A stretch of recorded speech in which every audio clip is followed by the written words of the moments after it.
ఇవాళ సిగ్గు లేనటువంటి తెలుగుదేశం మంత్రులు మాట్లాడుతున్నారు. నారా చంద్రబాబు నాయుడు గారు 22 మెడికల్ కాలేజీలు తెచ్చాడు.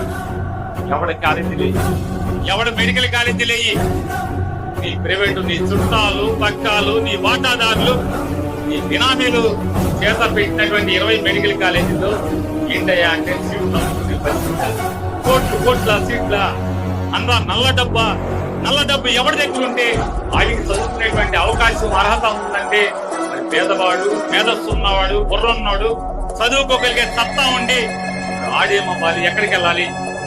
ఇవాళ మీ దుర్మార్గం, మీ పాపం ఎక్కడికి తెరలేచారంటే వివాదాల్లో ఉన్నటువంటి ఎన్ఆర్ఐ మెడికల్ కాలేజీలో దాంట్లో ఉన్నటువంటి 2 వర్గాల్ని లోబర్చుకుని ఈ కాలేజీ మా ఎన్టీఆర్ ట్రస్ట్ కి ఇచ్చేయండి, మీ 10 కాలేజీల్లో ఒక 4 కాలేజీలు 6 కాలేజీలో మీరు తీసేసుకోండి అని చెప్పని ఎరేసేటువంటి ప్రయత్నం మొదలుపెట్టాడు.